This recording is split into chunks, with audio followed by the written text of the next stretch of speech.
BDA ಅಧಿಕಾರಿಯೊಬ್ಬನ ಮನೆಯಲ್ಲಿ ಕೋಟಿ ಕೋಟಿ ಹಣ ಪತ್ತೆಯಾಗಿದೆ ಅನ್ನುವಂತಹ ಬ್ರೇಕಿಂಗ್ ಬರ್ತಾ ಇದೆ. ಸದ್ಯಕ್ಕೆ ನೋಡ್ಕೊಂಡು ಬರೋಣ.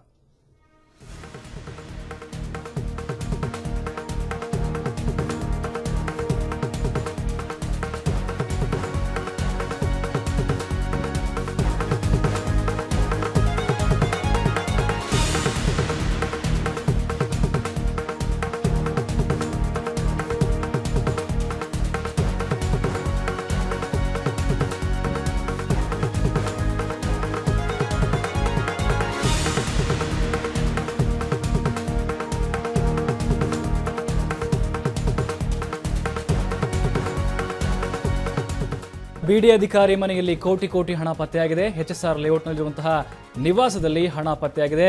ಬಿಡಿಎ ಅಧಿಕಾರಿ ಭರತ್ ಮನೆಯಲ್ಲಿ ಈ ಒಂದು ಹಣ ಪತ್ತೆಯಾಗಿದ್ದ ಮಾಹಿತಿ ಲಭ್ಯವಾಗ್ತಾ ಇದೆ.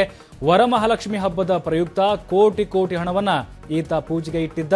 ಶುಕ್ರವಾರ ವರಮಹಾಲಕ್ಷ್ಮಿ ಏನೋ ಹಬ್ಬ ಇತ್ತು, ಅದರ ಪ್ರಯುಕ್ತ ಕೋಟಿ ಕೋಟಿ ಹಣವನ್ನ ನೋಟುಗಳನ್ನ ಅಲ್ಲಿ ಮಹಾಲಕ್ಷ್ಮಿ ಫೋಟೋದ ಮುಂದೆ ಇಟ್ಟು ಪೂಜೆ ಮಾಡಿದ್ದ. ಇದು ಸಾಕಷ್ಟು ಅನುಮಾನಗಳಿಗೆ ಈಗ ಎಡೆ ಮಾಡಿಕೊಟ್ಟಿದೆ. ಈತ ಬಿಡಿಎ ಅಧಿಕಾರಿಯಲ್ಲ ಅನ್ನುವಂತಹ ಪ್ರಶ್ನೆ ಕೂಡ ಉದ್ಭವ ಆಗುತ್ತೆ. ಈತ ಕುಬೇರ ಅಂತಂದ್ರೆ ಕೋಟಿ ಕೋಟಿ ಹಣವನ್ನ ಆ ಫೋಟೋದ ಮುಂದೆ ಇಟ್ಟು ಪೂಜೆ ಮಾಡ್ತಾನೆ ಅಂತ ಹೇಳಿದ್ರೆ ಈತ ನಿಜಕ್ಕೂ ಎಂತಹ ಅಸಾಮಿ ಅನ್ನುವಂತಹ ಪ್ರಶ್ನೆ ಈಗ ಉದ್ಭವ ಆಗುತ್ತೆ.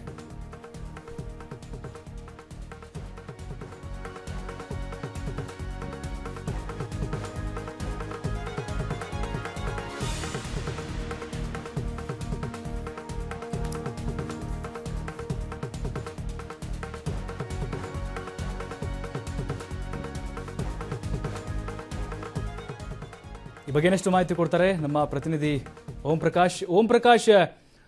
ಈತ ಬಿಡಿಎ ಅಧಿಕಾರಿನೋ ಅಥವಾ ಕುಬೇರನೋ ಅಂತ ನಮಗೆ ಗೊತ್ತಾಗ್ತಾ ಇಲ್ಲ. ಯಾಕಂತ ಹೇಳಿದ್ರೆ ಆ ಕೋಟಿ ಕೋಟಿ ಹಣ ನೋಡ್ತಾ ಇದೀವಿ, ಹೇಗ್ ಬಂತು ಹಣ ಇವನ ಹತ್ರ ಅಂತ?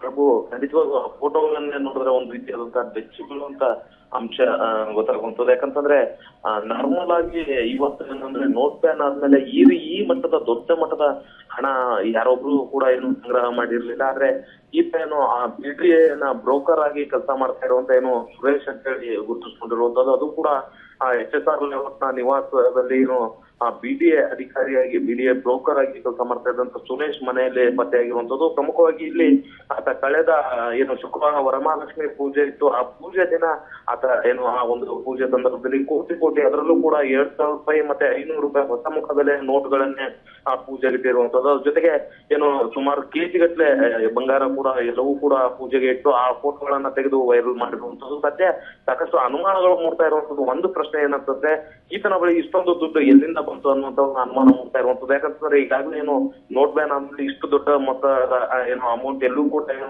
ಹೊರಗಡೆ ಸಿಗ್ತಾ ಇರಲಿಲ್ಲ. ಅಂತದ್ರಲ್ಲಿ ಒಬ್ಬ ಮಾಮೂಲಿ ಬಿಡಿಎ ಬ್ರೋಕರ್ ಆಗಿ ಕೆಲಸ ಮಾಡ್ತಾ ಇದ್ದಾನೆ. ಸೊ ಇಷ್ಟೊಂದು ಮೊತ್ತದ ಹಣವನ್ನ ಹೇಗ್ ಬಂತು ಅನ್ನೋದು ಒಂದ್ ಕಡೆ ಪ್ರಶ್ನೆ ಇದೆ. ಮತ್ತೊಂದ್ ಕಡೆ ಈಗ ಆತ ಹೇಳ್ತಾ ಇರುವಂತದ್ದು ಎಲ್ಲವೂ ಕೂಡ ಏನು ಲೆಕ್ಕ ಇರುವಂತ ಹಣ ಯಾವ್ದು ಕೂಡ ಏನು ಪ್ಯಾಟರ್ನ್ ಎಲ್ಲ ಅಂತ ಹೇಳ್ತಾ ಇರುವಂತದ್ದು. ಆದ್ರೆ ಅದೆಲ್ಲವಕ್ಕೂ ಕೂಡ ಸೂಕ್ತ ದಾಖಲೆಗಳಿದೆ ಅಂತ ಹೇಳ್ತಾ ಇರುವಂತದ್ದು. ಹಾಗಾಗಿ ಮುಂದಿನ ದಿನಗಳಲ್ಲಿ ಈತ ಯಾವ ರೀತಿಯಾಗಿ ಅಂದ್ರೆ ಇದಕ್ಕೆ ಸಂಬಂಧಪಟ್ಟಂತೆ ಯಾವ ರೀತಿಯಾಗಿ ಹಣ ಗಳಿಸಿದ್ದ ಅನ್ನೋದ್ರ ಬಗ್ಗೆ ದಾಖಲೆ ನೀಡ್ತಾನೆ ಅಂತ ನೋಡ್ಬೇಕು. ಸದ್ಯ ಒಂದ್ ತಿಳಿದು ಬರುವಂತದ್ದು ಏನಂತಂದ್ರೆ, ಆತ ಬಿಡಿಎ ಏನು ಕೆಲವೊಂದು ಬ್ರೋಕರ್ ಆಗಿ ಕೆಲಸ ಮಾಡ್ತಾ ಇದ್ದ ಅಂತ ಬರ್ತಾ ಇರುವಂತದ್ದು. ಸೊ ಹಾಗಾಗಿ ಅಲ್ಲಿ ಕೆಲವೊಂದು ಅಂದ್ರೆ ಬಿಡಿಎಲ್ಲಿ ಆಗ್ಬೇಕಾದಂತ ಕೆಲಸಗಳನ್ನ ಮಾಡ್ಕೊಳ್ಳೋದಕ್ಕೆ ಆತ ಇಷ್ಟೇ ಹಣವನ್ನ ಫಿಕ್ಸ್ ಮಾಡಿ ಅಲ್ಲಿ ಜನರ ಬಗ್ಗೆ ಏನೋ ಹಣವನ್ನ ತೆಗೆದುಕೊಳ್ತಾ ಇದ್ದ ಅಂತ ಹೇಳಿ ತಿಳಿದು ಬಂದಿರುವಂತದ್ದು. ಸೊ ಹಾಗಾಗಿ ಅದರ ಪ್ರತಿಫಲತೆ ಇಷ್ಟು ದೊಡ್ಡ ಮೊತ್ತದ ಹಣವನ್ನ ಏನು ಆತನ ಬಳಿ ಜಮಾ ಆಗಿರುವಂತಹ ಅಂಶ ತಿಳಿದು ಬಂದಿರುವಂತದ್ದು. ಓಂ ಪ್ರಕಾಶ್, ಈತನ ಹಿನ್ನೆಲೆ ಹಾಗೆ ಈತನ ಬಗ್ಗೆ ಬಿಡಿಎ ಇಲಾಖೆಯಿಂದ ಏನಾದ್ರೂ ಮಾಹಿತಿ ಸಿಕ್ಕಿದೆ ತಮಗೆ ಸದ್ಯಕ್ಕೆ? ಪ್ರಭು, ಸದ್ಯದ ಮಟ್ಟಿಗೆ ಯಾವುದೇ ರೀತಿಯಾದಂತ ಬಿಡಿಎ ಕಡೆಯಿಂದ ಯಾವುದೇ ರೀತಿಯಾದಂತ ಏನು ಮಾಹಿತಿ ಹೊರಬಿಟ್ಟಿಲ್ಲ. ಆದ್ರೆ ಸದ್ಯ ಈತ ಬಿಡಿಎ ನಲ್ಲಿ ಏನು ಬ್ರೋಕರ್ ಆಗಿ ಕೆಲಸ ಮಾಡ್ತಾ ಇದ್ದಾನೆ ಅಂತ ಹೇಳಿ ಬಂದಿರುವಂತದ್ದು. ಸುರೇಶ್ ಅನ್ನೋನು ಆ ಬಿಡಿಎ ಯಾವ ರೀತಿಯಾಗಿ ಬ್ರೋಕರ್ ಕೆಲಸ ಮಾಡ್ತಾ ಇದ್ದಾರೆ ಅಥವಾ ಬಿಡಿಎ ಅಧಿಕಾರಿಗಳಿಗೆ ಯಾರಿಗಾದ್ರೂ ಪರಿಚಯನ, ಈ ಯಾವ ರೀತಿ ಈತ ಬಿಡಿಎಲ್ಲಿ ತನ್ನ ಕಾಂಟ್ಯಾಕ್ಟ್ ಅನ್ನ ಇಟ್ಕೊಂಡಿದ್ರ ಜೊತೆಗೆ ಏನ್ ಅಂದ್ರೆ ಬಿಡಿಎ ಅಲ್ಲಿ ಯಾವ ಕೆಲಸಕ್ಕೆ ಸಂಬಂಧಪಟ್ಟಂತೆ ಈತ ಬ್ರೋಕರ್ ಆಗಿ ಕೆಲಸ ಮಾಡ್ತಾ ಇದ್ದ ಅನ್ನೋದು ಇನ್ನಷ್ಟು ಗೊತ್ತಾಗಿರುವಂತದ್ದು. ಆದ್ರೆ ಸದ್ಯ ಇದೀಗ ಈ ಫೋಟೋಗಳೆಲ್ಲವೂ ಕೂಡ ವೈರಲ್ ಆಗಿ ಈ ಬಳಿಕ ಏನು ಇದೀಗ ಬಿಡಿಎ ಅಧಿಕಾರಿಗಳು ಕೂಡ ಮಾಹಿತಿಯನ್ನ ಕಲೆ ಆಗ್ತಾ ಇರುವಂತದ್ದು. ಅದಕ್ಕೆ ಸಂಬಂಧಪಟ್ಟಂತೆ ಇನ್ನೂ ಕೂಡ ಬಿಡಿಎ ಕಡೆಯಿಂದ ಸ್ಪಷ್ಟವಾದಂತ ಯಾವುದೇ ಅಫಿಷಿಯಲ್ ಮಾಹಿತಿಯನ್ನ ಹೊರಬಿಟ್ಟಿಲ್ಲ. ಆದ್ರೆ ಸದ್ಯಕ್ಕೆ ಆತ ಏನೋ ಕೆಲವೊಂದು ಕಡೆ ಅಂದ್ರೆ ಸಂಪರ್ಕ ಮಾಡಿದಂತ ಸಂದರ್ಭದಲ್ಲಿ ಆತ ಹೇಳ್ತಾ ಇರುವಂತದ್ದು, ತನ್ನ ಮನೆಯಲ್ಲಿ ಇರುವಂತದ್ದು ಎಲ್ಲವೂ ಹಣ ಕೂಡ ಅಂತ ಹೇಳಿ ಒಪ್ಕೊಂಡಿರುವಂತದ್ದು. ಹಣ ಮತ್ತೆ ಆ ಚಿನ್ನಾಭರಣ ಎಲ್ಲವೂ ಕೂಡ ತನ್ನದೇ ಅಂತ ಹೇಳಿರುವಂತದ್ದು. ಆದ್ರೆ ಅದೆಲ್ಲದಕ್ಕೂ ಕೂಡ ಏನು ಸೂಕ್ತ ದಾಖಲೆಗಳು ಕೂಡ ಇದೆ ಅಂತ ಹೇಳ್ತಾ ಇರುವಂತ. ಆದ್ರೆ ಮತ್ತೊಂದ್ ಕಡೆ ಅನುಮಾನ ಮೂಡಿಸುವಂತದ್ದು ಏನಂತಂದ್ರೆ ಇಷ್ಟು ದೊಡ್ಡ ಮಟ್ಟದ ಅಂದ್ರೆ ಕೋಟಿ ಹಣ ಏನು ಸಂಪಾದನೆ ಮಾಡಿ ಆತ ಅದು ಕೂಡ ಹೊಸ ಮುಖಬೆಲೆಯ ನೋಟುಗಳನ್ನ ಇಟ್ಟಿರುವಂತದ್ದು ಸಾಕಷ್ಟು ಅನುಮಾನಗಳು ಕೂಡ ಮೂಡುತ್ತೆ. ಯಾಕಂದ್ರೆ ಇವತ್ತು ಸಾಕಷ್ಟು ಜನ ಏನು 10,000-15,000 ರೂಪಾಯಿ ಹಣ ಹೊಸ ನೋಟುಗಳಿಗೆ ಸಿಕ್ಕಾಪಟ್ಟೆ ಪರದಾಡುವಂತ ಸಂದರ್ಭದಲ್ಲಿ ಈತ ಏನು ಅಂತಂದ್ರೆ ಆ ದೃಶ್ಯಗಳಲ್ಲೇ ನೋಡ್ಬೋದು ನಾವು. ಏನು ಫೋಟೋಗಳಲ್ಲಿ ಹಣ ಮತ್ತೆ ಏನು ಬಂಗಾರದ ಒಡವೆಗಳೆಲ್ಲವೂ ಕೂಡ ಕೈಯಲ್ಲಿ ಇಟ್ಕೊಂಡು ಕೂತಿರುವಂತ ಅಂಶ ನೋಡಿದ್ರೆ ಬಹುಶಃ ಎಲ್ಲೋ ಒಂದ್ ಕಡೆ ಅನುಮಾನ ಕೂಡ ಮೂಡುತ್ತೆ. ಇದರ ಹಿಂದೆ ಏನೋ ಒಂದು ಅಂದ್ರೆ ಇಲ್ಲೀಗಲ್ ವ್ಯವಹಾರ ಏನಾದ್ರು ಇರಬಹುದಾ ಅನ್ನುವಂತ ಅಂಶ ಕೂಡ ಮೂಡ್ತಾ ಇರುವಂತದ್ದು ಪ್ರಭು. ಓಂ ಪ್ರಕಾಶ್, ಈತನನ್ನ ವಿಚಾರಣೆಗೊಳಪಡಿಸಿದ್ರೆ ಅಂದ್ರೆ ಈತನ ಹಿಂದೆ ಇನ್ನೂ ಒಂದು ದೊಡ್ಡ ಜಾಲವಿದೆ ಅನ್ನುವಂತಹ ಅಂಶ ಮೇಲೋಟ ಗೊತ್ತಾಗುತ್ತಲ್ವಾ ಓಂ ಪ್ರಕಾಶ್?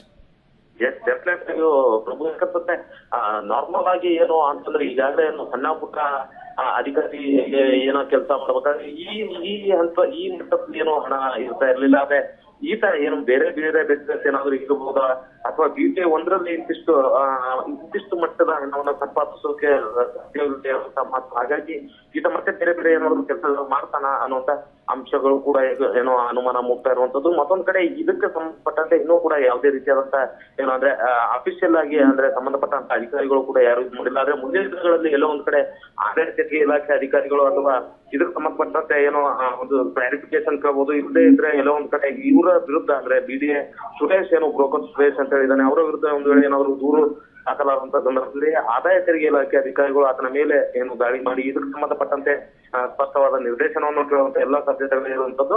ಆದ್ರೆ ಇದುವರೆಗೂ ಕೂಡ ಆತ ಏನು ಅಂದ್ರೆ ಸ್ಪಷ್ಟವಾಗಿ ಎಲ್ಲೂ ಕೂಡ ಹಣದ ಮೂಲವನ್ನ ಎಲ್ಲೂ ಕೂಡ ಹೇಳಿಲ್ಲ. ಅದೆಲ್ಲವೂ ಕೂಡ ತನ್ನದೇ ಅಂತ ಹೇಳಿರುವಂತದ್ದು. ಆದ್ರೆ ಹೇಗೆ ಬಂತು ಅನ್ನೋದು, ಆ ಹಣ ಹೇಗೆ ಸಂಪಾದಿಸ್ತ ಅನ್ನುವಂಥದ್ದು ಪ್ರಮುಖ ಅಂಶವಾಗಿರುವಂತದ್ದು. ಸೊ ಹಾಗಾಗಿ ಇಲ್ಲಿ ಏನಂತಂದ್ರೆ ಹಣ ತನ್ನದೇ ಅಂತ ಹೇಳಿ ಒಪ್ಕೊಂಡ್ಮೇಲೆ ಅದಕ್ಕೆ ಒಂದು ಮೂಲ ಅಂತ ಹೇಳ್ಬೇಕಾಗುತ್ತೆ. ಆದ್ರೆ ಅದು ಏನು ಒಂದು ಪ್ರಾಮಾಣಿಕವಾಗಿ ದುಡ್ಡಿರುವಂತ ಹಣವಾ ಅಥವಾ ಬೇರೆ ಯಾರಿಗಾದ್ರೂ ಅಂದ್ರೆ ಯಾರಿಂದಾದ್ರೂ ಮೋಸ ಮಾಡಿ ಗಳಿಸಿರುವಂತದ್ದ ಅನ್ನುವಂಥದ್ದು. ಅದಲ್ಲದೆ ಇನ್ನು ಮತ್ತೊಂದ್ ಕಡೆ ಆತ BDA ಅನ್ನೋದೇ ಏನು ಬ್ರೋಕರ್ ಆಗಿ ಕೆಲಸ ಮಾಡ್ತಾನೆ ಅಂದ್ರೆ ಸಾಕಷ್ಟು ಅನುಮಾನ ಹೋಗ್ತಾ ಇರುವಂತದ್ದು. ನಾರ್ಮಲ್ ಆಗಿ ಈ BDA ಹಾಗೂ BDA ಎಲ್ಲವೂ ಕೂಡ ಅಲ್ಲಿ ದೊಡ್ಡ ಮಟ್ಟದ ಒಂದು ವ್ಯವಹಾರ ನಡೀತಾ ಇರುವಂತದ್ದು. ಸೊ ಹಾಗಾಗಿ ಇಲ್ಲಿ ಆತನ ತನ್ನ ಕೈಚಳಕ ಬೀರಿ ಇಷ್ಟು ದೊಡ್ಡ ಮಟ್ಟದ ಹಣ ಏನು ಆತ ಹೊಂದಿದ್ದಾನೆ ಅನ್ನುವಂತ ಅನುಮಾನ ಕೂಡ ಮೂಡ್ತಾ ಇರುವಂತದ್ದು. ಥ್ಯಾಂಕ್ ಯು ಓಂ ಪ್ರಕಾಶ್ ತಮ್ಮೆಲ್ಲ ಮಾಹಿತಿಗಾಗಿ. ಇದು ನಮ್ಮ ಪ್ರತಿನಿಧಿ ಓಂ ಪ್ರಕಾಶ್ ಕೊಟ್ಟಂತಹ ಹೆಚ್ಚಿನ ಮಾಹಿತಿ.